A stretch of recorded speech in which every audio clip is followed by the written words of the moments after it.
This sculpture is meant to call attention to an addiction crisis and those that the artist believes are responsible. In just 1 year, opioid drugs killed 47,000 Americans. The U.S. government estimates that 80% of people who use heroin, like artist Dominic Esposito's brother, first became addicted to prescription opioids. The spoon is basically this symbol of sort of, my mom would call me screaming at the top of her lungs that she had found another spoon. This was really kind of at the peak of his addiction 6-7 years ago. And for me, it was just kind of like this dark, ugly truth. Pharmaceutical companies like Purdue and the family which owns it, the Sacklers, stand accused of making billions of dollars by encouraging doctors to prescribe a painkiller whose highly addictive properties were downplayed. Sacklers lie, people die.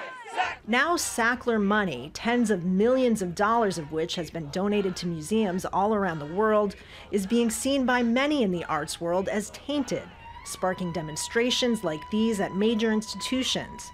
After this one at New York's Guggenheim, the museum announced they'd no longer accept the family's donations.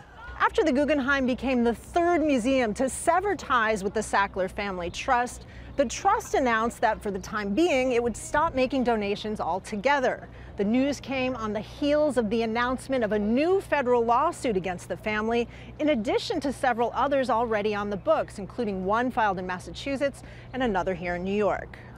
Art experts say efforts by museums to publicly distance themselves from the Sackler family is unprecedented.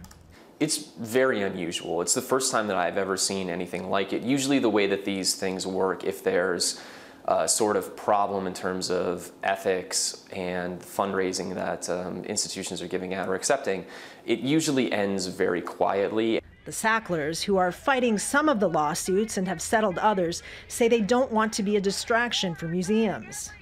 Purdue was really the grandfather of it all. They were the masterminds behind why we find ourselves in this epidemic right now. 500,000 lives lost, all because of corporate greed. But a family once known as patrons of the arts may now be better remembered for their role in one of the worst health crises in U.S. history. Kristen, Saloomey, Al Jazeera, New York.